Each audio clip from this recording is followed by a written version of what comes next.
नमस्कार दोस्तों, स्वागत है डेली स्टडी में। इस वीडियो में लुसेंट जीके का टॉपिक वाइज में महाजनपद काल से मोस्ट इंपोर्टेंट 34 क्वेश्चंस आपके लिए लेकर आया हूं। अगर आप लुसेंट जीके में महाजनपद काल को अच्छे से पढ़ लिए हैं तो आप देखिए कि इन 34 में से कितने प्रश्न का सही जवाब कर पाते हैं। तो चलिए शुरू करते हैं। पहला प्रश्न है, हर्यक वंश के किस शासक को कुनीत कहा जाता है? प्रत्येक प्रश्न का जवाब सोचने के लिए अब आपको मात्र 5 सेकंड के बदले 3 सेकंड दिए जाएंगे, उसी में आपको आंसर करना है।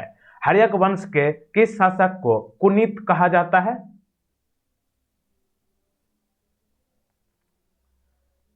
अजातशत्रु को कुनीत कहा जाता है। क्वेश्चन नंबर 2, किस शासक ने गंगा एवं सोन नदियों के संगम पर पाटलिपुत्र नामक नगर की स्थापना की?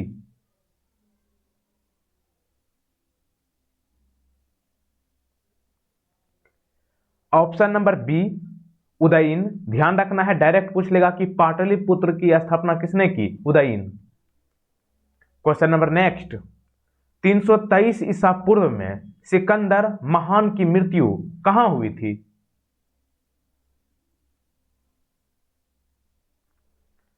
ध्यान रहे, ईसा पूर्व है ना कि ईस्वी, यानी कि साल के पहले उल्टी गिनती जब होती थी 323 ईसा पूर्व में सिकंदर महान की मृत्यु बेबीलोन में हुई थी। बेबीलोन कहां है? इराक में। क्वेश्चन नंबर 4, काक वर्ण के नाम से किसे जाना जाता है?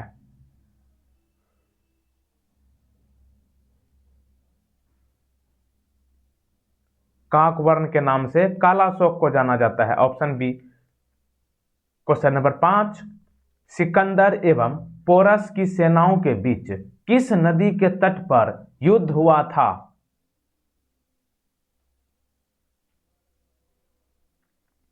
सिकंदर एवं पोरस की सेनाओं के बीच झेलम नदी के तट पर युद्ध हुआ था। और झेलम का प्राचीन नाम क्या है? हाइडेस्पस। कभी कभी यही ऑप्शन में दे देगा, सिकंदर एवं पोरस की सेनाओं के बीच किस नदी के तट पर युद्ध हुआ था, तो झेलम ना दे करके हाइडेस्पस लिख देगा, तो ध्यान रखना है।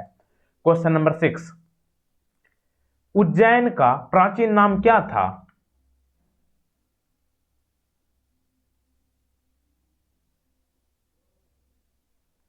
उज्जैन का प्राचीन नाम अवंतिका है। Option number A. Question number 7, पाली ग्रंथों में गांव के मुखिया को क्या कहा गया है?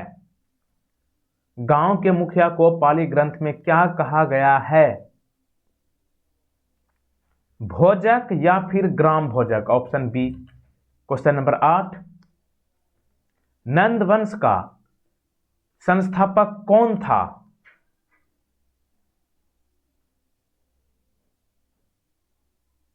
नंद वंश का संस्थापक महापद्यनंद है। Option number A. ग्रीक या यूनानी लेखकों द्वारा किसे अग्नमीज या फिर जेंडरमीज कहा गया है? यानी कि अग्नमीज और जेंडरमीज के नाम से किसे जाना गया है? घनानंद को। ऑप्शन नंबर डी, घनानंद जो है ये आपका नंद वंश का अंतिम शासक और पहला महापद्यनंद। क्वेश्चन नंबर 10, प्राचीन भारत में पहला विदेशी आक्रमण किनके द्वारा किया गया? एंशियंट हिस्ट्री में जो है, एंशियंट इंडिया में पहला विदेशी आक्रमण किनके द्वारा हुआ था? ईरानियों द्वारा। Option number A. Question number 11, प्राचीन भारत में दूसरा विदेशी आक्रमण एवं पहला यूरोपीय आक्रमण किनके द्वारा हुआ?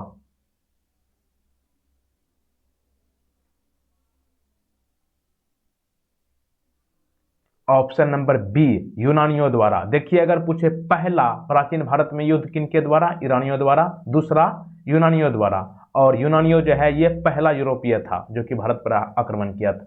क्वेश्चन नंबर 12, सिकंदर ने भारत पर कब आक्रमण किया?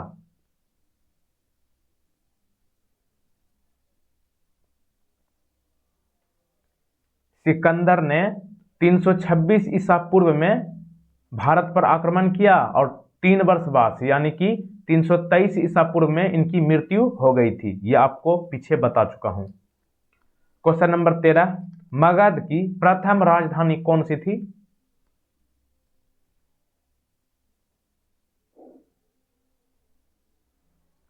मगध की प्रथम राजधानी गिरिव्रज, गिरिव्रज को राजगीर कहा जाता है। क्वेश्चन नंबर 14, किस शासक द्वारा सर्वप्रथम पाटलिपुत्र का राजधानी के रूप में चयन किया गया?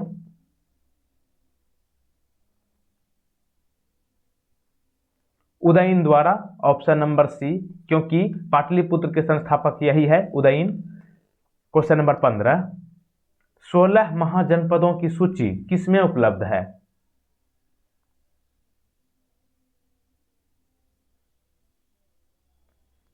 देखिए, जिस तरह से महाभारत और रामायण एक ऐतिहासिक गाथा है, उसी तरह अंगुत्तर निकाय ये भी एक गाथा है, और इसी में अंगुत्तर निकाय में 16 महाजनपदों की बारे में व्याख्या है, option number B. Question number 16, इनमें से मगध का कौन सा राजा सिकंदर महान का समकालीन था? मगध का कौन सा राजा सिकंदर महान का समकालीन था? Ghananand, option number B. Question number 17, अभिलेखीय साक्ष्य से प्रकट होता है कि नंद राजा के आदेश से एक नहर खोदी गई थी। ये नहर कहाँ है? प्रश्न को एक बार पढ़िए।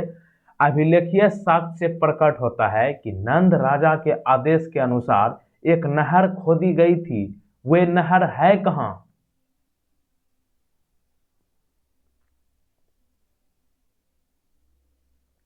वे नहर जो है कलिंग में है, ऑप्शन नंबर सी। देखिए, 34 क्वेश्चंस में से 17 क्वेश्चंस कंप्लीट हो चुका है। आगे बढ़ने से आपको पहले बता दूं कि अगर आप चैनल पर नए हो तो चैनल को सब्सक्राइब करने के बाद इस बेल आइकन को प्रेस करने के बाद ऑल नोटिफिकेशन वाले इस तरह का बेल आइकन को आपको क्लिक करके रखना है, और वीडियो को आप लाइक कर सकते हैं, शेयर जरूर कीजिएगा वीडियो खत्म होने के बाद।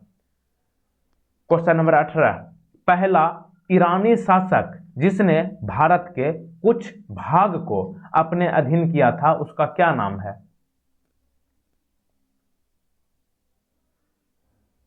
पहला ईरानी शासक जिसने भारत के कुछ भाग को अधीन किया था वे था Darius, option C. Question number 19, Magadh के राजा अजातशत्रु का किस गणराज्य के साथ युद्ध रहा?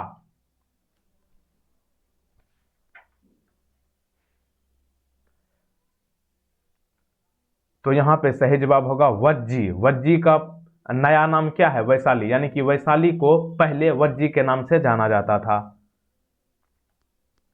क्वेश्चन नंबर 20, नंद वंश का अंतिम सम्राट कौन था? काफी इंपोर्टेंट पूछा जाता है बहुत।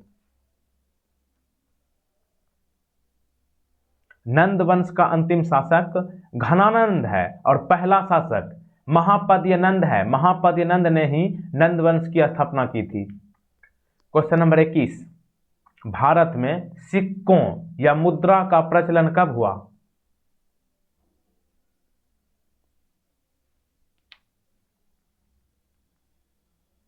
छह सौ ईसा पूर्व में। क्वेश्चन नंबर 22, किस शासक ने अवंती को जीतकर मगध का हिस्सा बना लिया? अवंती को जीतने के बाद इसे मगध में किसने विलय कर दिया था? शिशुनाग होगा, option number C. Question number 23, किस मगध सम्राट ने अंग का विलय अपने राज्य में कर लिया? अंग को मगध में किसने मिलाया था? Bimbisara, option A. Question number 24, Kashi और लिच्छवी का विलय मगध साम्राज्य में किसने किया?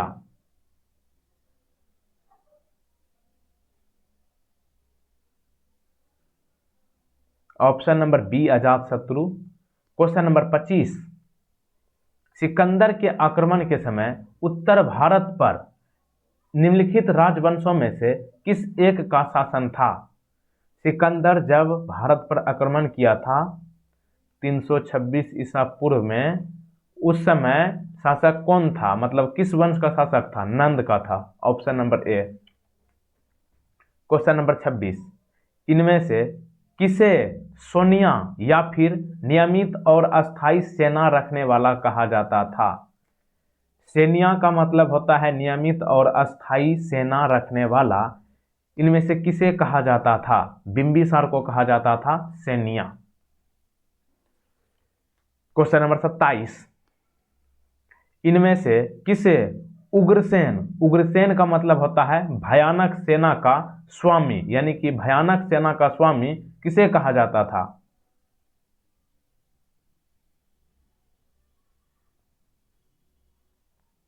यह होगा आपका महापद्यनंद, जो कि नंद वंश के संस्थापक हैं। क्वेश्चन नंबर 28, इनमें से कौन सिकंदर के साथ भारत आने वाला इतिहासकार नहीं था?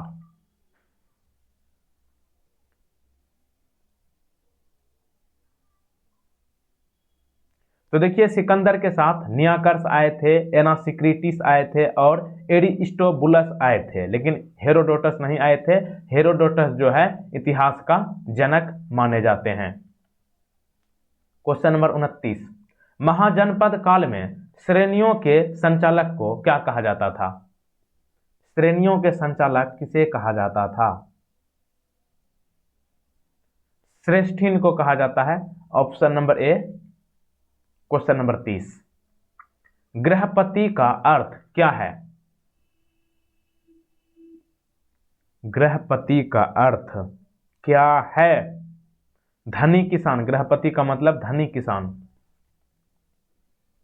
अगला क्वेश्चन, मगध के किस प्रारंभिक शासक ने राज्यरोहण के लिए अपने पिता की हत्या की एवं इसी कारणवश अपने पुत्र द्वारा मारा गया?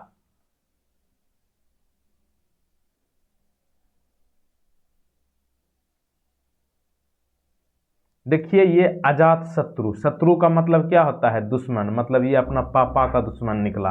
अजात शत्रु अपने पिता को हत्या करने के बाद जो है मगध के गद्दी पर बैठा था, option number B. Question number 32, विश्व का पहला गणतंत्र वैशाली में किसके द्वारा स्थापित किया गया था?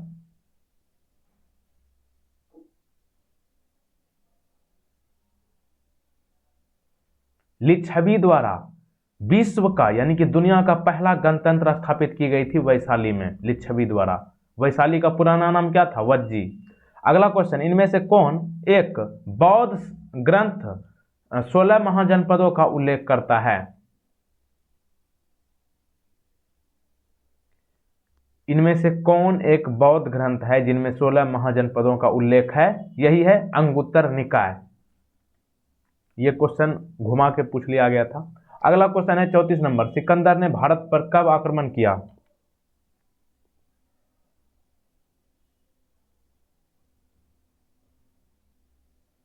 सिकंदर भारत पर 326 ईसा पूर्व में आक्रमण किया और 3 वर्ष बाद यानी कि 323 ईसा पूर्व में इनकी मृत्यु हो गई थी। कहाँ? बेबीलोन। बेबीलोन कहाँ है? इराक में।